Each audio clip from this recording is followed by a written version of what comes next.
Hey everyone, Nick Yuskevich here with Daily Fantasy Winners. We've got the US Open Part 2 edition for this episode, Tee to Green.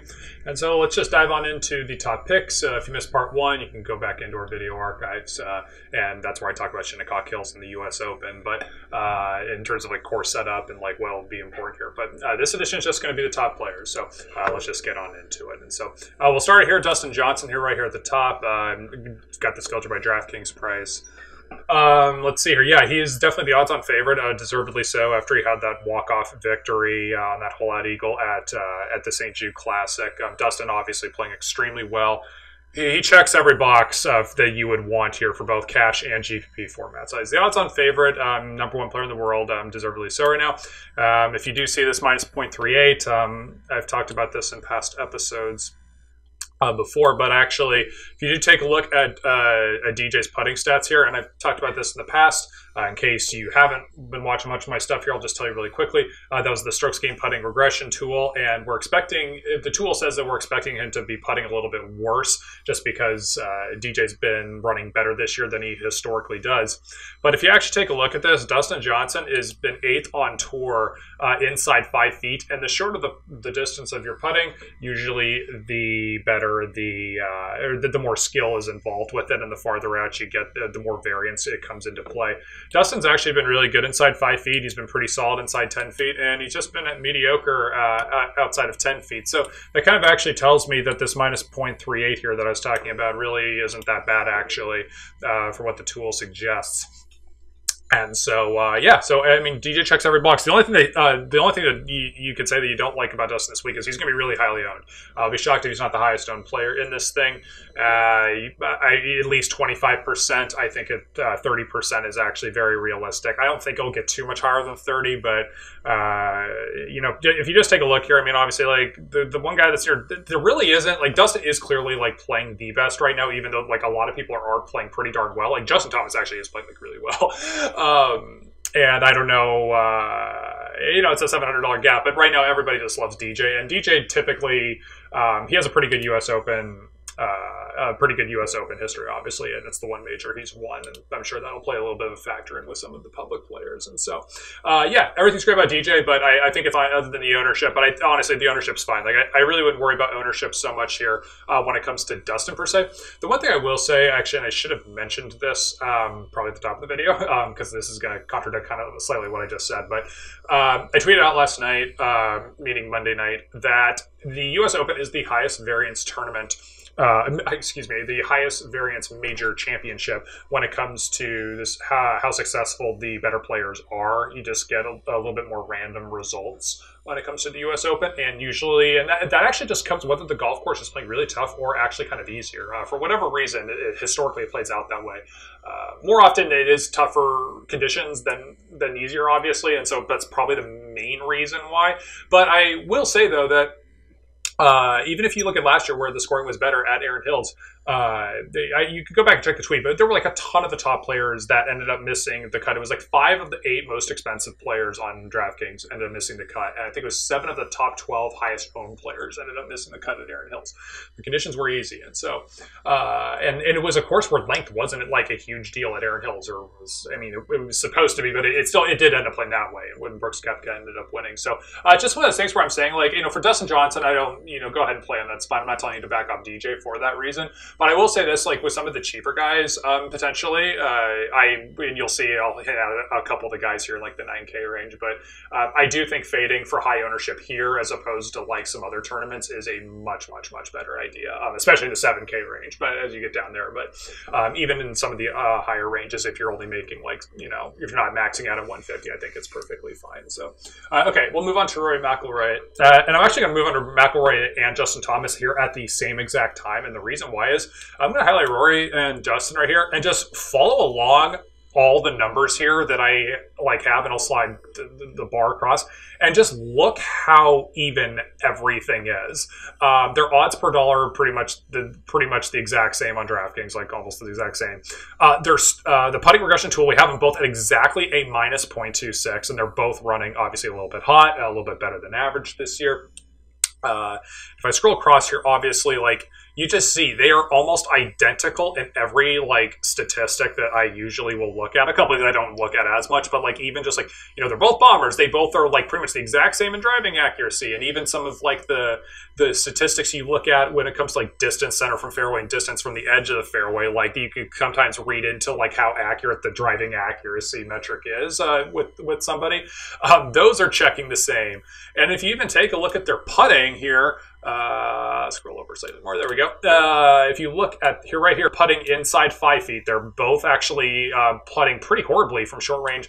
They're both pretty much decent from 5 to 10, or from inside 10 feet. So you can see they've been pretty good, obviously, from 5 to 10 feet. And then the only difference here is Justin Thomas is running pretty hot from outside 10 feet, and Rory is a little more like average and a type of thing like that. So, but we actually do have a little more data to go. Well, we have about the same amount of data for each guy. So, actually, we have a little more data on Rory. So, Rory's is probably actually a little bit more accurate, despite the fact that he's running a little bit worse outside of 10 feet. So, anyways, it's just fascinating that like these guys are pretty much playing like the exact same right now from a statistic standpoint. It's just like kind of the things we normally look at, and obviously all the strokes gained statistics. The one main, I guess the bottom line here is this: Justin Thomas will be a little bit higher owned. He'll probably be like 17% owned, maybe like 15 to 17% would be my guess. Rory, I think, is actually going to be more like around 10% owned. I don't think McIlroy is actually going to be that highly owned, just because JT will be a little bit more popular, just because Justin's made every cut and he's been so consistent. And you know, the argument for Rory over Justin Thomas is his upside. Which, I mean, there might be a little bit of truth to that, but I'm not really sure how much I buy into that. You know, if you take a look at their DraftKings points, McIlroy's averaging 69.7 each week, and Justin Thomas is averaging 69.3, so they're about the exact same. McIlroy has missed 3 cuts, though, and Justin Thomas has made every single cut, so you could say, like, McIlroy puts up a little bit more of the DFS points than JT, but the one thing I will kind of say, though, is like while like McIlroy has historically blown out the competition sometimes when he's won tournaments, a lot of the times when he's won major championships, like the 2014 PGA, he didn't blow out. Like he won that by like 1 or 2 shots. I think it was 1 shot, but he's had like a lot of blowout wins, and he's done that in some of his like traditional wins. What I'm getting at here, though, is you're going to need the winner regardless how much you blow somebody out by.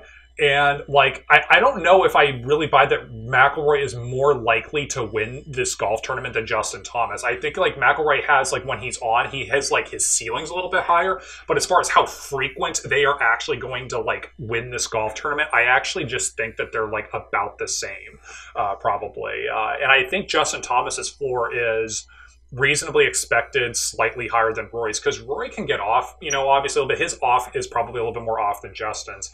And the last thing I will just say, like, Rory historically, because since we know a little bit more about him, he hasn't tended to do well in tougher conditions. For the most part, he's usually, a lot of his really good wins are when like tournaments are playing a little bit easier. It's not always the case, but it does seem to be that case kind of in particular with him, where he doesn't handle like really windy conditions well or something like that.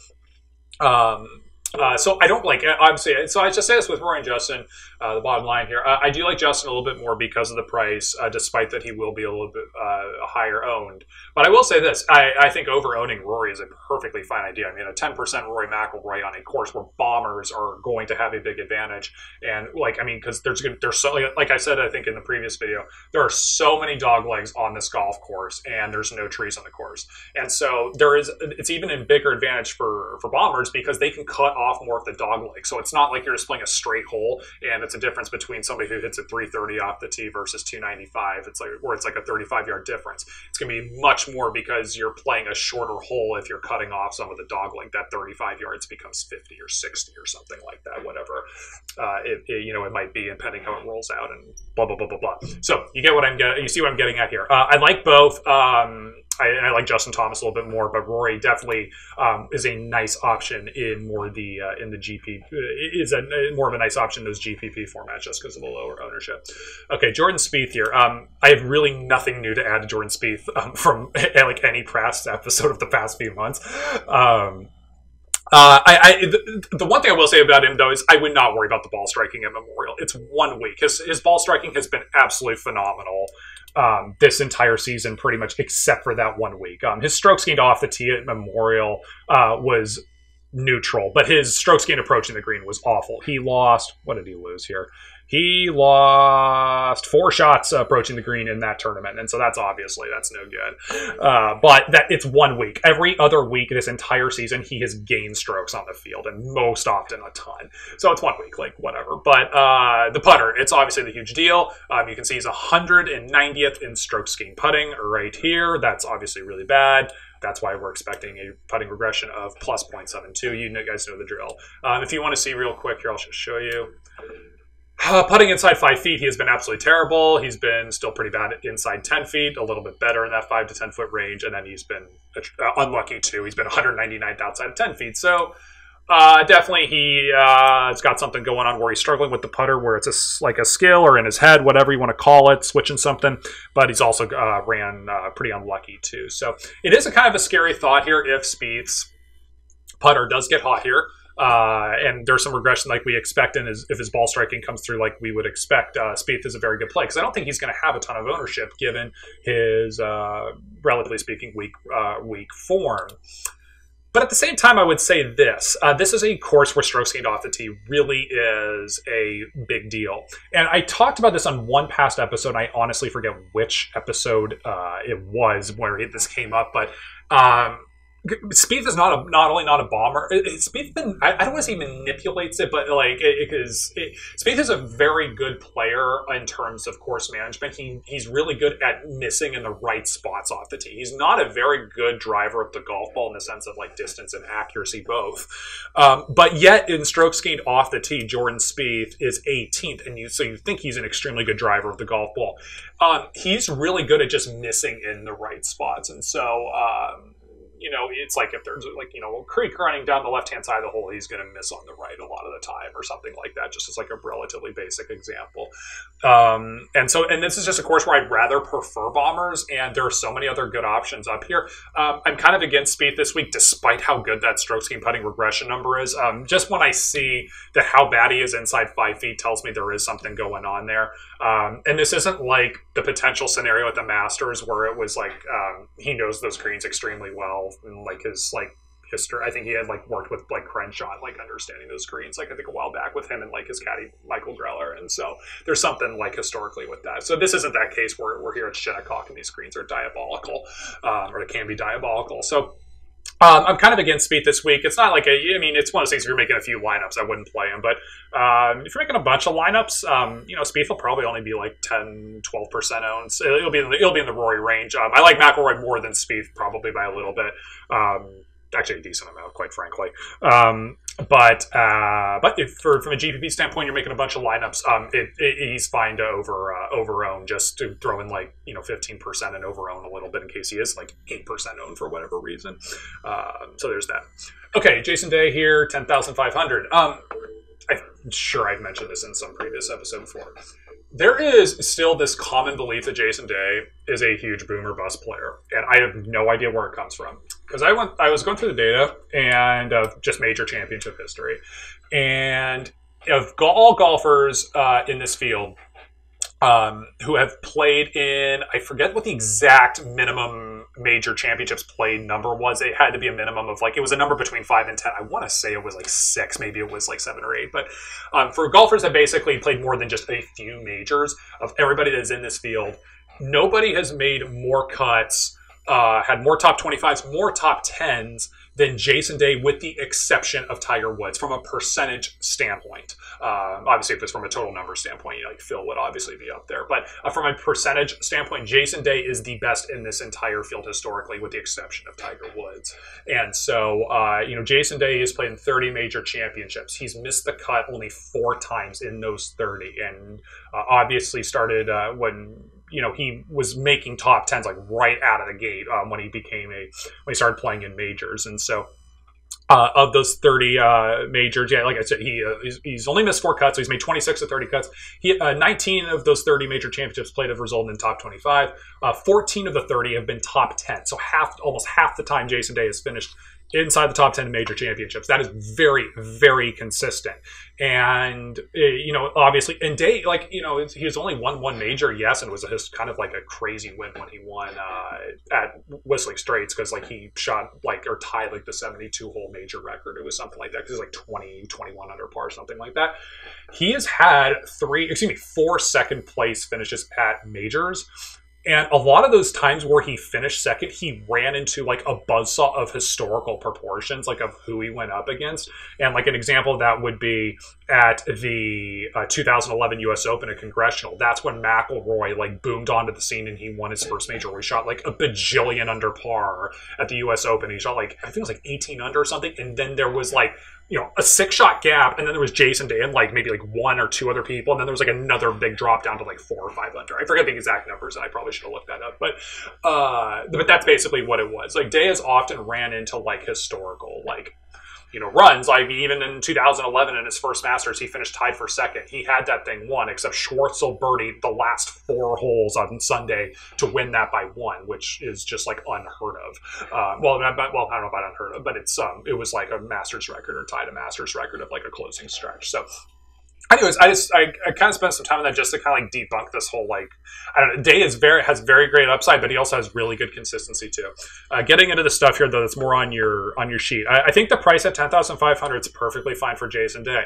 I think a lot of people are going to go against him for some of the stuff you're seeing here. Minus 0.67 expected here for strokes gained putting. We're expecting some regression here. Day has already actually started regressing here a little bit.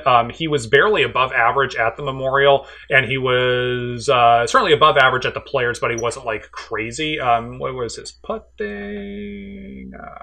Shoot, I don't know exactly where that's at. It's about he probably gained a stroke on the field putting at the Players about. Yeah, it's so a lot of his hot putting came earlier on in the year, and he's actually started regressing a little bit. And his results really haven't changed a ton too much. His strokes gained off the tee is just so darn good. And obviously, it's the strokes gained approaching the green that everybody draws a red flag about. And his strokes gained approaching the green was actually really bad at Memorial, which I didn't like seeing. But for the several tournaments before that, it was actually average since he switched irons, which made me think something was coming along. And so while I do recognize that the strokes gained approach is a little bit concerning, the fact that Day's strokes gained off the tee and he's a bomber and has just done so well historically in major championships and even U.S. Opens, he's just done so well. I really do like Day this week. And actually, of all people in this field, I'll just mention this just for another fact, I guess, about him. Of all golfers in this field who have played more than 2 U.S. Opens historically, Jason Day has the best average finishing place at 26.3, and that's including that he missed the cut at the U.S. Open last year at Erin Hills. He had T8 before that, T9, T4, T2, T59 in 2012, and I think that was the Olympic year, so I actually think that was a horrible course. That wasn't a bomber's course at all. And then second in 2011. And so you kind of, you basically get the idea there that Day's obviously been doing very well here. Best short game out there probably. And if you do just take a look at Day's putting a little bit closer here, he is first in golf inside 5 feet, and he's second inside 10 feet, and he's 35th outside 10 feet. And obviously he's still running a little bit hot, absolutely. And this isn't sustainable of his 1.19 here this year, but he did do it in 2016, and I'm sure we're going to see some regression out of this by the end of the year. But I don't know. We have him predicted at a 0.52. We might just, this might, I don't know. I'm more open. I guess I'm more pro Day than most people, but I'm actually willing to buy the Day since I do think he's the best putter on tour. I think that this prediction could be even more like a 0.7, and this regression could be more like a 0.4 or something like that. And maybe I've mentioned that one in the past too, but I think Day's fine. I really do like Day a lot this week. And I don't think he's going to be that highly owned. A lot more people just seem to be more anti-Day right now just because because they're playing against the ball striking and the hot putter, which I understand why they're doing it. But I think that's just driving down the ownership so much. And Day's approach game could be great, and Day's going to be hitting much shorter approach shots than a lot of the mid-range players, like I said, because Day's just going to take driver and bomb it over a lot of these dog legs, and he should do well and everything like that, I think so. Okay, Rickie Fowler. I'm indifferent on Fowler here for this week. I'm sure some lazy golf writers will just pick Fowler because he just got engaged to Allison Stoke, and they'll just take the Sergio narrative of like, oh, Sergio found love and he won the Masters, which, maybe there's something to that, I guess. But I guess I'm sure some golf writers will now start picking Fowler as a result of that. But for Fowler, though, looking at this, I don't have anything like strongly for or against him.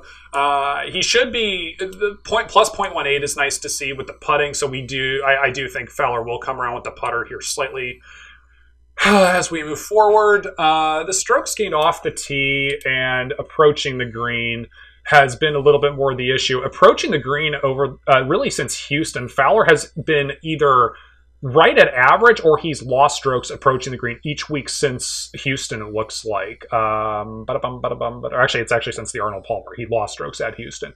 He actually gained strokes slightly at the Memorial, but it wasn't like a ton. So, so Fowler's approach game hasn't been very good. And in terms of strokes gained off the tee, he gained strokes off the tee at Memorial.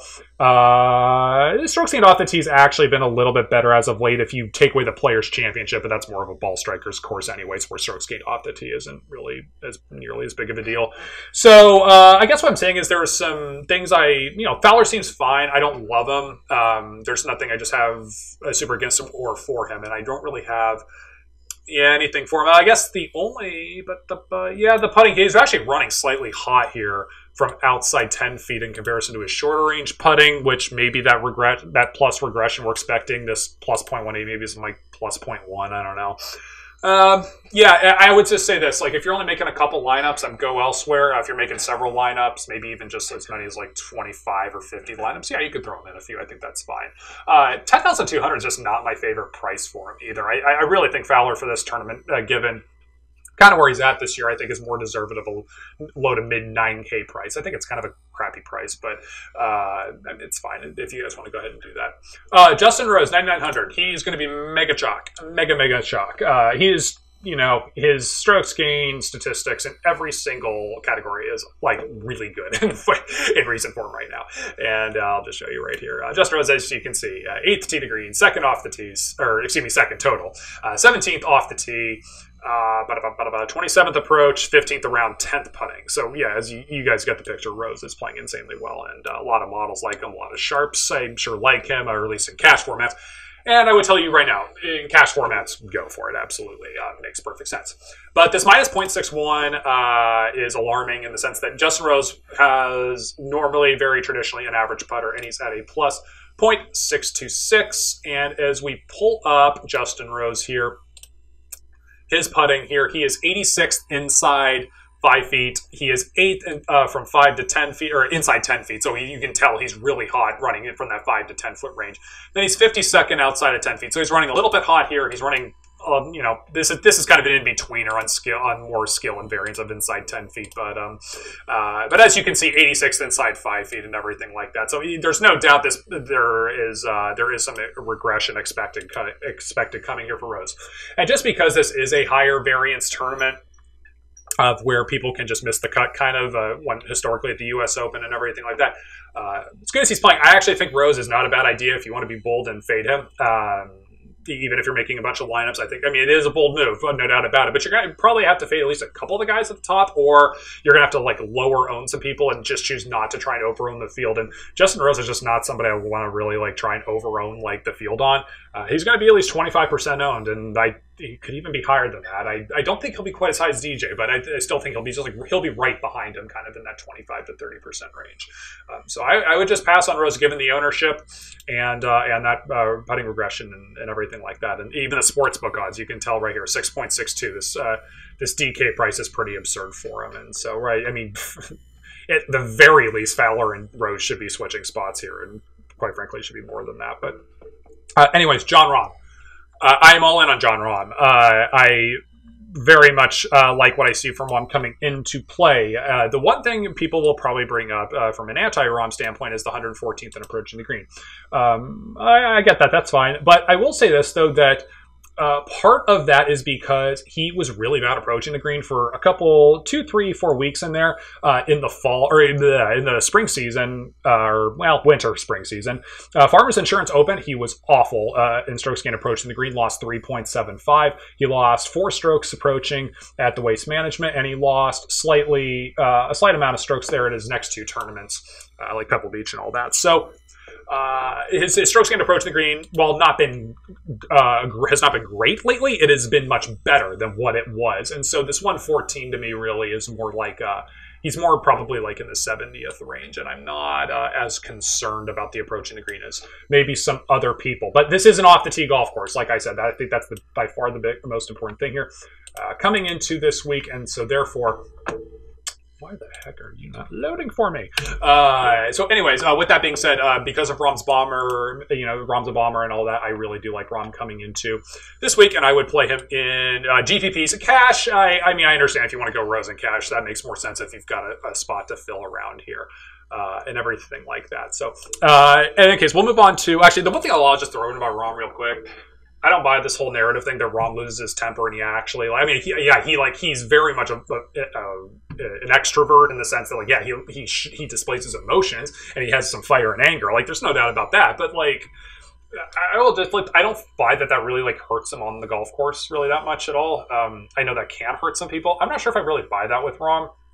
What I'm kind of getting at with this is that this just falls under the the category of of sports analysts, during basketball games, there's a loose ball on the floor and player A dives for it and player B dives for it, and player A gets it, calls a timeout, and announcer goes, yeah, player A just wanted it more, or something like that, and they just these announcers have this desire just to read how much somebody cares about something, or just read somebody's desire and can see into them, and I think that's all that stuff is just a bunch of BS, and I think that some people are more introverts and some people are more extroverts.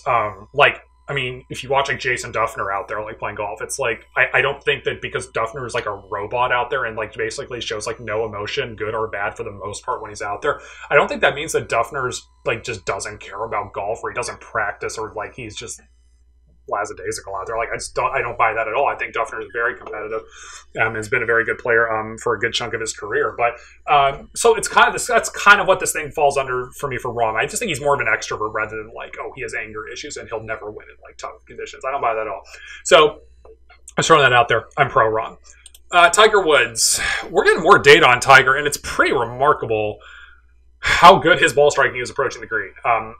It really is remarkable. And right now, Tiger's putting has regressed a little bit because his putter, as we know, was running hot there, kind of, I thought, when he was first making his comeback at the beginning of the year. And now it has fallen down. He's now 89th in strokes gained putting. And that was mainly on display at Memorial, I want to say. Yeah, and in the last 2 weeks, and even or that's Koepka, whoops. It's actually average at... No, that's it was awful at Memorial. Yeah, that makes more sense. Okay. It was awful at Memorial, and it was awful at Wells Fargo. It was actually decent at the Players when he was making that comeback there for a little bit. So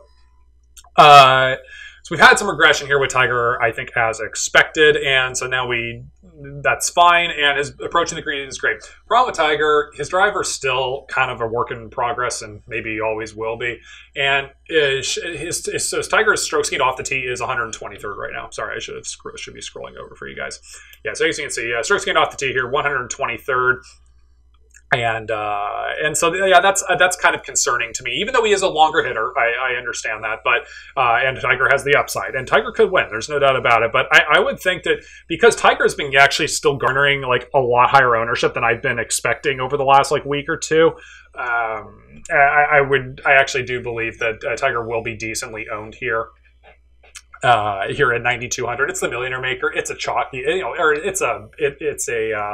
it's a fishy tournament, or there's just more casuals playing in it is more what I'm trying to get at, and especially since they moved the price back down to $20 buy-in instead of $33 buy-in for the Millionaire Maker. I think that may have attracted a few more casuals just just in general, and Tiger being back helps, I think, just drawing a few more casuals as well. So Tiger's going to get some ownership, and I don't know, because of the strokes gained off the tee, I'm probably not in on Tiger. You could fade him. You could, if you want to play a little Tiger just to have some exposure, I get it, but not my favorite play just for that reason. But of course, all these guys at the top have a reasonable chance of winning, but relatively speaking to the other guys up here, not one of my favorites.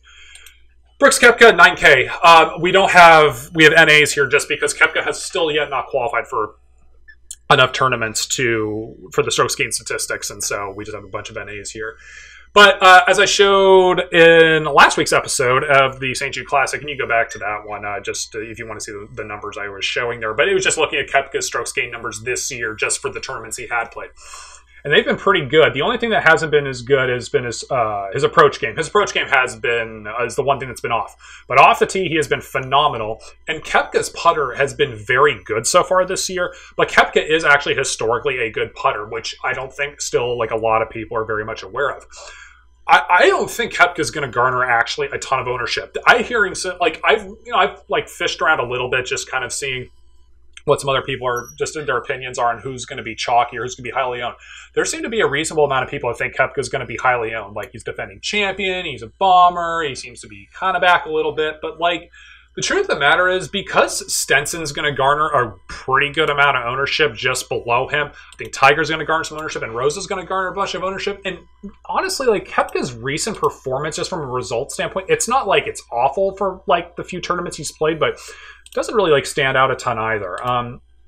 He finished tied for 30th at St. Jude last week. He had second at Fort Worth, which is, one of the weakest. Actually, Fort Worth isn't the worst field, but it's not like a great field. Tied for 11th at the Players in a course that really doesn't really fit him. And then, tied for 42nd at Wells Fargo and then obviously then we're all the way back at Kapalua because that was his first tournament back since the wrist injury. So it's not like Koepka has like amazing recent form, which is usually the biggest driving force in ownership, especially in the millionaire maker. So I actually don't think Koepka's going to be that highly owned. He is one of my favorite plays actually on DraftKings here for regardless of price. I'm not saying he should be like price of 10,000 maybe necessarily, or 10,000 range, but I think Koepka's a little underpriced actually for how well he fits this golf course. It's a fair price for him, relatively speaking, but like I'm just making the point that I like Koepka more than Tiger straight up. I actually like Koepka more probably than Fowler straight up for this course right now. If I were just saying, like, I would like Koepka really all the way up to like a lower 10K spot. I really would. I'm pretty confident actually in the recommendation of Koepka here for this week. His wrist seems to be all good and everything like that. So I'm going to go through this 8K range real quick. It's a major. I kind of got to get going here, unfortunately, as I'm running a little late here for something. But I do want to run through the 8K range just because it's a major, and I don't want to leave you guys hanging here too much and everything like that. So I'll group this. I'll just go real quick. Hideki. I really wish his strokes gained tee to green overall was just better, but it's just been very... His off the tee has been okay. It's been okay or like solid for the most part. So I think Hideki's a good play because he's not going to get much ownership, which is very nice. His approach in the green is big boom or big miss. It's crazy how much it's swinging on a week-to-week basis for his approach game. So you don't know what Hideki you're going to get, but Hideki obviously is a top player. Usually over the last few years. So I think Hideki, it's the kind of thing where I am perfectly good if you want to over-own him, because I'd be shocked if he's over 10%. I really think it's going to be that low for Hideki. And he's shown some really good flashes here this year. We'll see if that consistency comes around at Shinnecock. And obviously Hideki hits it a long ways. Henrik Stenson. Going to be chalky. Not Justin Rose chalky, but he's going to be chalky. Recent performance is absolutely fantastic. His strokes gained tee to green here, as you can see here, off the tee, approaching the green, all absolutely fantastic. Stenson's not the longest hitter in the world. So it's one of those things where it's like, yeah, he should do well here and everything's fine, but I just know he's going to be pretty chalky, and he's not a bomber, and I don't know if that's like the... It's like Stenson's just not going to be able to potentially separate himself in the field. So I think Stenson's actually a solid cash play. For GPPs, it's fine just because I don't think he's going to be super highly owned, but I do think Stenson's going to be like 20% owned. So I guess it's one of those things where, yeah, if you want to play a bunch of Stenson in GPPs, I guess that's fine, but I don't know if... I would just rather over-own DJ, quite frankly, and like pair him with like, you know, the Koepka or the Rahm or something like that, and then just drop down to the 7K range as opposed to just doing like a DJ Stenson line. That just reeks of too much chalkiness. So it's like, you know, I'm just going to leave it up to you guys to kind of do what you want with that. I think he's fine, but he just doesn't. Since he's not the bomber, but he's good to the green, it's just I get mixed feelings on it on both sides. He's just kind of in this dead spot to me a little bit, if that makes sense. Sergio, horrible form. Kind of surprisingly, he was just been such a good ball striker and so good off the tee historically, and that even includes this year. And ever since he made that 12 at the Masters, it's just been downhill since for him. It's crazy. His strokes gained statistics still look good tee to green. 25th tee to green, 53rd off the tee, 14th approaching the green. But really, like, that is because he was so good in those categories the first few weeks back in February. And so it really, ever since the Masters, it's gone downhill for him. So, like, I do like Hideki more than Sergio, but they're both going to be very low owned. There's no doubt about that. I think Sergio is fine in GPPs just because he is a longer hitter and everything like that, and is traditionally good a ball striker. And maybe there's just something weird going on for him there for a couple of weeks. Maybe he gets it back here. But obviously, the tee to green game it is alarming, and so this is just one of those things where you could over-own him at 5 to 10%, or you could pass. But yeah, the tee to green game does not excite me at all. Phil Mickelson, just pass for me. The putter, minus 0.69, still very hot. Off the tee is at 131st right now. Still just continues to struggle off the tee right now on pretty much most courses right now. It just seems like it's pretty crazy. And so even though the Phil finished second here in 04, that just doesn't matter to me. And it's a different golf course, quite frankly, in a lot of regards than Shinnecock Hills was than it was in 2004. So I'm going to pass on Phil. Patrick Reed, kind of in a dead zone spot here to me. I'm actually going to mention Patrick and DeChambeau here. Actually, they're separate. Patrick, you could go either way on this. I don't think Patrick Reed's going to garner that much ownership. He is not a bomber, and he's 102nd in strokes gained off the tee. So I'm not like super into Patrick Reed, but at the same time, I recognize he really does he's very good in like all other categories. And I don't think he's going to be that highly owned. So definitely not a cash play, and definitely a GPP option to me. And he's in better form than Hideki is. So he's kind of in that Hideki category to me a little bit, even though I do think Hideki has a little bit of a better upside than Patrick Reed. But it is kind of still in that same category where it won't be that highly owned.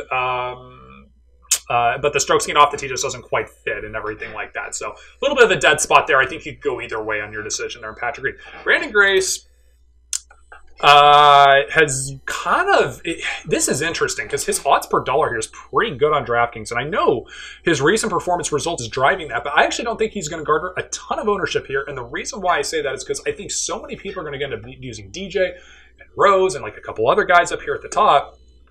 They're going to be forced to kind of go down more into this upper 7K range or even bottom 8K range. I know a lot of people are going to use Casey. I'm sure some people use like some Fleetwood and some DeChambeau and everything like that. I actually don't think Grace's ownership will be that high. I think he's kind of a nice play in GPPs. And I also wanted to add, even though that this is a minus 0.58 for Branden Grace here with the strokes gained putting, if I remember right, and I scroll all the way over, actually he's been pretty bad inside 5 feet.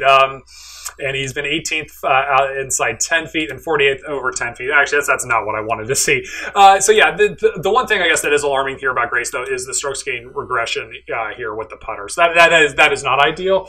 But there was here's the other positive thing I was going to say about him. His off the tee game and approaching the green game has been actually extremely good here over the last few weeks. His recent form is great, and that's actually more due to the off the tee game and the approach game as opposed to the putting. His strokes gained putting actually was really hot back more in the winter session, and hasn't been actually running that great. He's actually been below average since the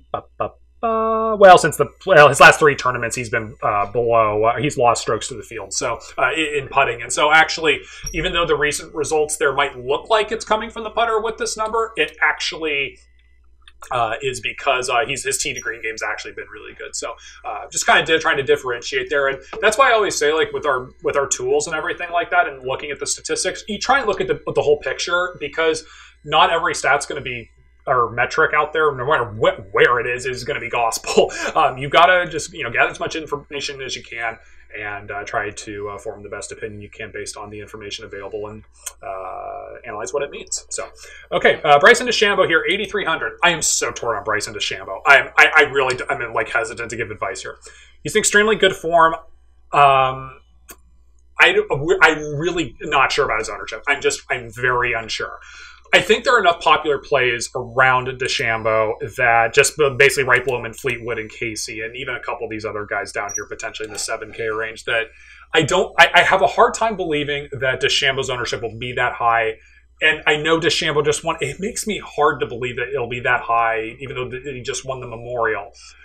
But at the same time, I'm just hearing his name pop up everywhere from everywhere I've looked. And I don't know, I hate to think of that too much because that's only going to be like a small portion of the DFS field. But man, I'm hearing DeChambeau's name come up a lot right now. And his tee to green game is awesome. And in models, he's breaking models to a certain extent right now with just how good his tee to green game has been based upon where his performance was not too long ago and everything like that. So I'm really torn. I would say this. If you're only making a few lineups, I would definitely go elsewhere. If you are going to make a bunch of lineups, I understand why you want to play DeChambeau, but I will just say this. I have this feeling that I think DeChambeau's likelihood of missing the cut is more likely than most around people at this price point. I mean, I think most people would agree that Casey is and probably Fleetwood are way more likely to make the cut than DeChambeau is. And even though DeChambeau has definitely some upside, given that there is some risk to his ownership, I would just feel better about playing somebody else most likely. If you play DeChambeau, though, I do not blame you whatsoever. I'm really torn on this because I do think DeChambeau is a future superstar. It's just kind of the timing of the way everything's working out. Bubba Watson, real quick, quietly might be a good play in GPPs only, not cash. Bubba, if you look at his major championship history historically, outside the Masters, has been terrible, absolutely terrible, and there's a lot of historical data to show that. But this, and he's been usually really bad at U.S. Opens. But at U.S. Open or at golf courses where they're made for bombers and Bubba can carve the ball, he really does excel. Players or even the Whistling Straits at the 2010 PGA Championship, where he lost in a playoff to Martin Keimer. That was the year the DJ ground the club in the bunker and didn't get to go to the playoff. In that year, Bubba almost won the PGA Championship back in 2010, and that's a bomber's course, and there's no trees on that course, and you can carve the ball and everything like that. So Bubba is, from a bomber standpoint, he is probably there's no better example for a person that is more designed for a course fit situation than Bubba when it comes to bombers. And so because it's Shinnecock, there are so many dog legs and he can carve shots, I actually think this isn't that bad of a fit for Bubba, where a lot of people are going to be turned off by him and say, all right, well, what have you done for me exactly lately? And you've done so poorly in other majors, I just rather not go down this route. So I think actually from an upside and the course fit and the ownership, it's not a bad idea for GPPs. I will definitely admit he could easily miss the cut. There's no doubt about it. So this is one of these things where I'd say I think he's a very good option to over-own the field on in just a small amount because that upside is there and the course fit is there for him. I don't think it's a bad idea. Last one with Fleetwood and Casey. These both go hand in hand. I love both. Casey's going to be higher owned than Fleetwood. I don't care that the odds per dollar say Fleetwood has better odds than Casey. That's a little bizarre to me. Casey will be at the absolute minimum 20% owned. He'll be more like 25%. I don't think he'll get to 30, but it's going to be high.